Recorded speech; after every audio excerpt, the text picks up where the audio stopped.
Imagine an artifact buried beneath the sands of centuries, not merely fashioned from stone or clay, but exquisitely inscribed onto delicate, gleaming sheets of copper, a relic that seems almost alive, whispering secrets we have yet to fully comprehend. From carvings on stone walls and faded parchments, we now embark on a journey into a deeper enigma, an artifact that could unlock not only hidden wealth, but perhaps reveal truths more profound than treasure itself. The legendary Copper Scroll. Unlike any artifact unearthed among the renowned Dead Sea Scrolls, the Copper Scroll is not a sacred scripture, not a solemn historical chronicle, nor a prophetic revelation foretelling future events. Instead, it stands entirely apart, an astonishing document that appears to be an ancient treasure map, painstakingly etched into fragile sheets of copper rather than written on delicate parchment or animal hide.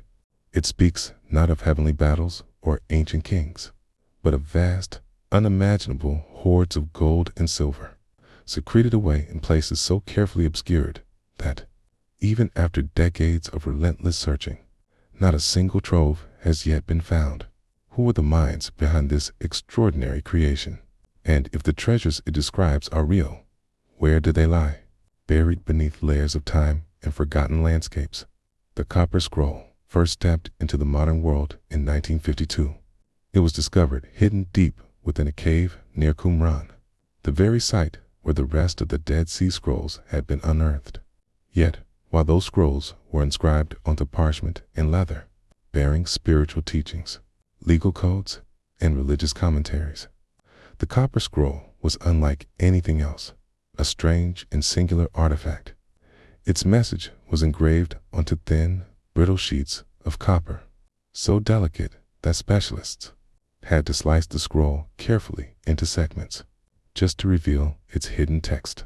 The script, while closely related to ancient Hebrew, displayed curious peculiarities as though intentionally coded, accessible only to those initiated into its secret language. And unlike its spiritual counterparts, its content reads more like an inventory list, detailing over 60 specific and mystifying locations, each supposedly guarding unimaginable wealth. The collective value of these treasures, if they truly exist, is estimated to be in the billions by today's standards, a fortune so immense that its discovery would reshape history. Yet, despite exhaustive efforts by archaeologists, treasure hunters, and scholars, none of the hidden caches described have ever been recovered. Some researchers propose that the treasures mentioned in the scroll were hidden by the Jewish people during the devastating Roman siege of Jerusalem in 70 AD, perhaps even originating from the ancient riches of Solomon's temple. Others suggest the scroll may predate this period entirely, pointing instead to older priestly groups or perhaps the enigmatic Essenes, the secluded sect believed to have inhabited Qumran's barren cliffs. The theories are as diverse as the adventurers drawn to its mystery. Could it truly be a real and urgent record of a civilization's desperate bid to save its most sacred wealth before inevitable destruction? If so, the Copper Scroll could represent one of the most significant, undiscovered caches of ancient riches ever concealed. On the other hand, skeptics argue it might be a hoax from antiquity, a grand riddle, a symbolic allegory not meant to be interpreted literally, but rather as a message for the ages. Deciphering the Copper Scroll remains daunting.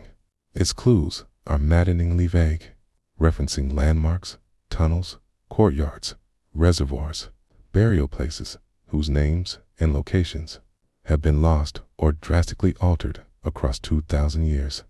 Unlike a typical treasure map, which might guide seekers with recognizable features, the Copper Scroll provides only hints tied to a world that has long since shifted, buried under sand, stone, and the passage of empires. Every modern expedition launched in pursuit of its promises has thus far ended in bitter disappointment. No gleaming treasures have been found, no hidden chambers uncovered, and yet the very existence of the scroll itself poses tantalizing questions. Why was it meticulously engraved into copper? A laborious and costly process, instead of simply written on parchment like all the others. Was it intended to withstand the relentless march of time, ensuring its message survived even as civilizations crumbled? The extraordinary care and craftsmanship required to etch the scroll hint at its enormous importance to its creators. They must have envisioned a future where, long after they were gone, someone would rediscover their secret and perhaps claim their hidden legacy. If the copper scroll's treasure still slumbers beneath the modern landscapes of Israel, Jordan, or the West Bank, its discovery would not merely represent wealth, but would force historians to rethink everything we know about the ancient world, its economies, its sacred institutions, its political collapses. Conversely, if it was a cunning fabrication, it remains an unparalleled enigma, a masterpiece of ancient misdirection, designed to captivate and confound across millennia. Was the copper scroll a desperate attempt to safeguard sacred wealth in the face of annihilation? Could it be a coded spiritual message from a lost brotherhood, their true meaning still hidden in plain sight? Or was it always meant to be an exquisite illusion, an eternal temptation, crafted to lure and bewilder those who dared to dream of buried treasure? Today, the copper scroll remains one of history's most spellbinding puzzles, a gleaming sliver of an ancient world, whispering of fortunes lost, secrets buried, and truths we may never fully comprehend. Yet, perhaps, the greatest mysteries are not those etched in copper or ink, but those lying dormant within the silent ruins of civilizations, themselves echoes of vanished peoples who once dreamed, built, and believed, only to vanish into the endless sands of time.